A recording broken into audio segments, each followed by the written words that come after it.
there's like a couple more things I want to touch about Devin, and then eventually we'll get to Andy Cruz and Liam Paro and those kind of things, right? So we'll go back to screen share. Shout out to everyone here. Make sure you smash that like button. We're here.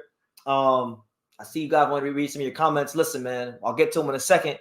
Right now, I'm trying to stay on track. I got things I want to talk about. I got things I want to document. All right, because my time is limited these days. All right, Josh Taylor. All right, he fought Prograis. He was the only guy to beat Prograis before Haney. Mm-hmm. We know he's going to 47. Right. We've been knowing that for a while. He's calling out Devin. Wow. And he said, "Look, huge congratulations, Devin Haney. Great performance. I'll fight you, champ. I'll give you the fight of your life. Catch weight on your way to 147." Now, Pops, what do you make of Josh Taylor at or just fighting Devin Haney? What do you think about that? I think that'd be great. Him stepping up, and then he already beat Prograis, and actually that would probably sell too because of Josh Taylor's stature. You know what I'm saying? I think that'd be great for Devin because he will only beat Prograis. He might have a chance to even beat Taylor, the one that beat Prograis. Yeah, look, I like Taylor. I don't understand what he meant about the catch weight. Is he going to get the catch weight, or he wants Devin to get the catch weight? They'll both be at a catch weight because Devin's not a full-fledged 47-pounder, and neither is he. So what's that, 143? They can fight at 144, 133, okay, something like that. Okay. Listen, now, look, believe it or not, guys, I'm very loyal to fighters I like, right? So I'm still the president of the Josh Taylor American Fan Club. Right. I'm the guy that coined the phrase, I'm picking Josh Taylor against the field. Now, look, I'm not going to lie to you. I probably won't pick him against Devin Haney. No. But I'll be rooting for him. I'll be rooting for him. And that'd be a good fight. I think that'd be a good fight. I'll tell you this. Now, look, who am I to tell Bill Haney? Yeah. Who am I to tell Bill Haney, who arguably might be the best manager in boxing, which I'll get to that in a second. Right. Who am I to tell him what to do? But, like, if he could go, like, Taylor and then go, like, from Taylor to Ennis, like, that would be Taylor. Like, Josh Taylor, Jerron Ennis. That'd be and I think that's doable because I think Devin might be catching Josh Taylor at the right time where, he's been in some wars.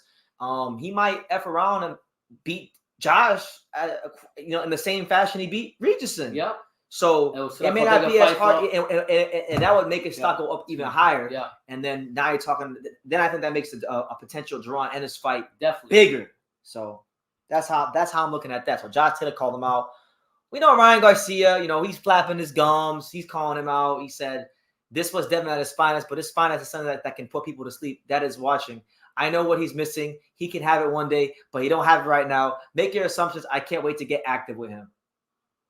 I think Ryan should just focus on keep training with Derek James, continue doing what he's doing, and stop talking too much. I mean, right now, Ryan hasn't been a champion, has he?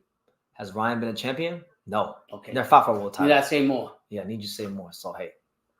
I think with Ryan, all this talk about always putting people to sleep, the program fight wasn't boring. Listen, you got work to do, brother. You need to stop doing all these fashion. I know Ryan Garcia was just down here in Miami this week for Art Basel, which is like it's this real like upscale bougie art event they have in Miami every year. Mm-hmm. He don't need to be at Art Basel. He don't need to be at Art Basel and with all the temptation that South Florida can bring a young man who got money in his pocket. You don't need that in your life, champ. Yeah. You need to be worrying about how you're gonna be the best Ryan Garcia so you could actually fulfill your lifelong dream of becoming champion. Because look, quiet as kept.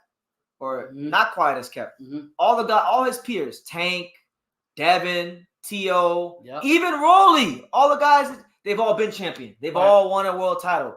You, my friend, fuck the money, fuck the fame. You haven't done that yet. You're behind the 8 ball. So stop looking at these bullshit Van Gogh paintings in Miami. Yeah. And at Art Basel and get yourself right because you're behind the 8 ball. I'm telling you, you have to.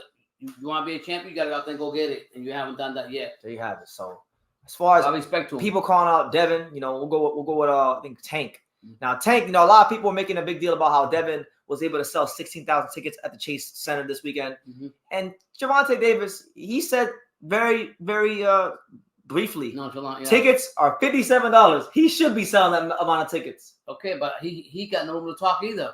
What the fuck is Gervonta Davis? Is he a champion?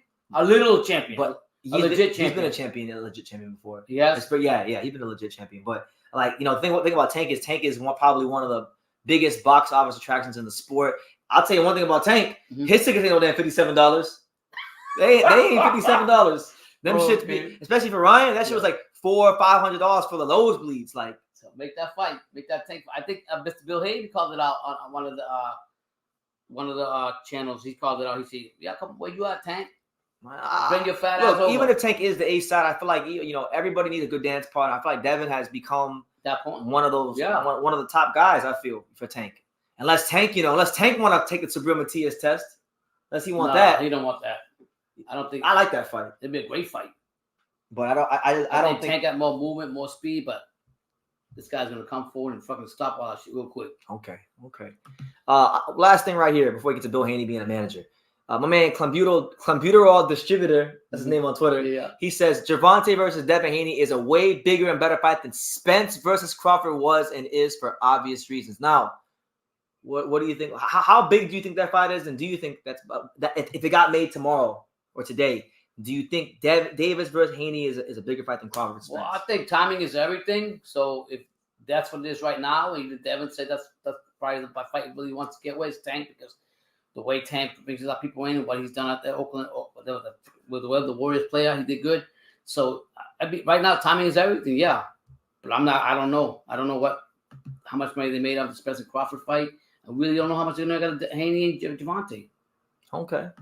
What is what it is. All right. So the last thing I'm going to touch on when it comes to Devin Haney before we get to the other fights that happen on the card, make sure you smash that like button, is something I've been wanting to talk about for a long time, because this needs to be stated. Now, I want to give a big shout out to my man Lukey from ITR Box, because I saw him make a short about this, and this is kind of what influenced me to talk about this on the live. So he gets credit for this. But Bill Haney, I want to talk about Bill Haney because I feel like a lot is made of things he says in the media, and it is what it is. But I think this brother right now, Bill, I think the way he's moved his son has been a masterclass in boxing management. I think he's in the discussion for the best boxing manager in the entire sport. And there's some great managers. I know a couple, like Peter Kahn, you got Keith Connolly, you got David McWater. There's some hell of a managers in back boxing. But when I just look at Devin's career, I look at like the fact that, and you guys can tell me if I'm wrong. Tell me if you can name another fighter that's done this. But like,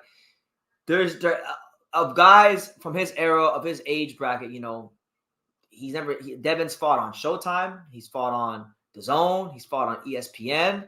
He's the only one that can really say those things. He's never been boggled down or hampered by signing these crazy long network exclusive deals that sometimes hamper a fighter, like sometimes like Boots to sign to Showtime or whatever. So behind he's been able to move very carefully with the networks. They've signed for promoters that made the most sense for them.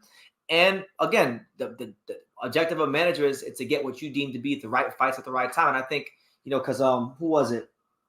It was Next Gen says Devin Haney catches everybody at the right time. Yeah. And it's true. I feel like everybody Devin has fought. And not to take away from Devin. Yeah. They were at the right skill level, at the right time, at the right stage in his career.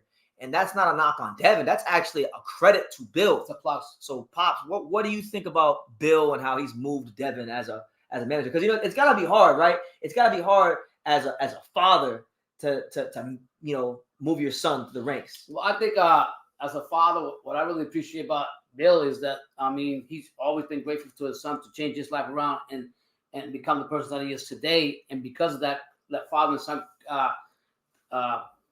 connection they have, they really understand each other. And Devin has a lot of trust, of course, on his father, and he's going to go whatever his father's done. But I have to give credit to Bill, because when he was in 140, right, 135, he was still calling. I think it was Teal he was calling out, or whatever it was.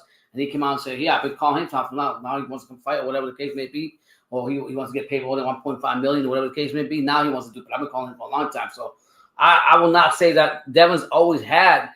Even when he was trained by the Mayweathers, he's always had that dream of exceeding the standards, or get to the standard at TBE or whatever. I'm not saying he's TBE. I'm just saying his mentality. So having his father carefully, guide. Yeah, thank you.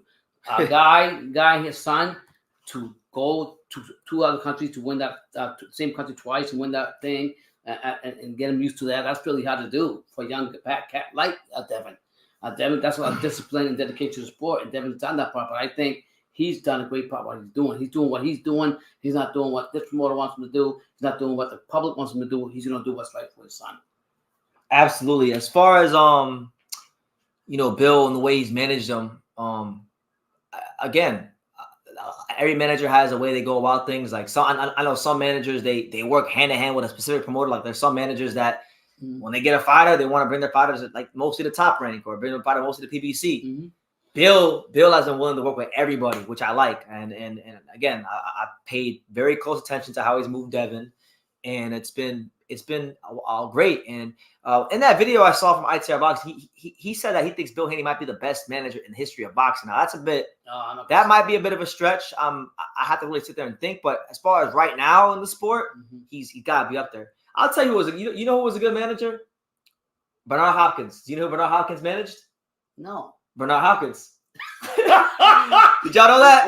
Was he the first? Did y'all know that Bernard Hopkins won Manager of the Year? Was he the first? Are you serious? Bernard Hopkins won Manager of the Year for managing himself. I'm serious.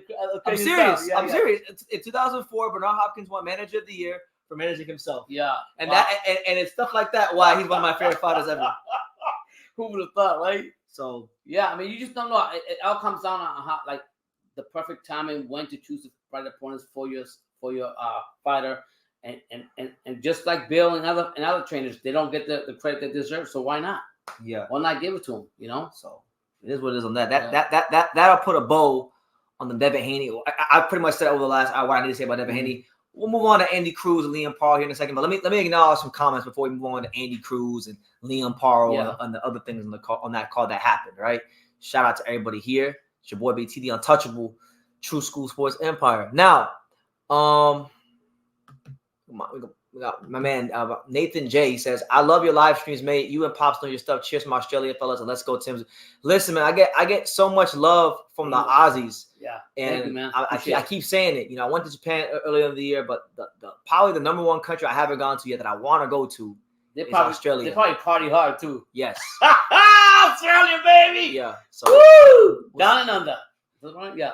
MEZBX says, "Tell you one thing, Haney has enough options to where he doesn't need a tank fight." Amen. He's right. He's confident. Yeah, he does got a lot of options. I feel like I'm not gonna say he needs it, but I think it would be in his best interest and Tank's best interest too for them to make that fight happen. I think more forceful for Tank than it is for Haney because of what Easy Box just said. Yeah. Anthony Manzano says, "BT, I don't want Haney to move up and fight Boots. I want him to stay at 140 and fight Matias." Listen, ideally that's what I want too. But if he's talking this 147 stuff, that's why I'm bringing up Boots. Yeah, I mean, I talked to my son off the screen about that a couple of days ago. I said, "Yo, I would rather if Haney beats Progress, stay at 140, become under whatever it's called, undisputed, do your thing, and prove your point." You know what I mean? That's what I want to see. But his dad, the manager, he's got other plans, and that's not to say that if he goes up to 147, gets a fight, come back down to 140. Because he's still got that option, so the options are there. Yeah. That's what it is, man. Shout out to Devin Haney on becoming champion. One last comment, and then we'll move on to Andy Cruz. Ali 313, shout out to Detroit. What's up, Ali? Detroit, big up. He says that's what happens when you take risk, like the Loma fight. Yep. You gain experience, you get better. That southpaw experience paid off versus Regis in taking away his tools. Yeah, and I said that on a Thursday live. I said that was going to be the biggest, I think, advantage for Haney going into the fight was the fact that he had fought guys like Loma and Jojo Diaz and high-level southpaws. And now that he had that experience, I didn't really think there was anything Regis could do from like a footwork standpoint that was going to trouble Haney enough for him to do what he wanted to do. And I want to be right on that one. So it is what it is. Shout out to QC. I see you, champ. Shout out to him in Atlanta Under. But listen, we're going to switch some gears here because there are some other things to discuss. Now, listen, I actually had a chance to watch all these fights like within the last couple of hours, guys. I just covered my box in these last couple of hours, right? Andy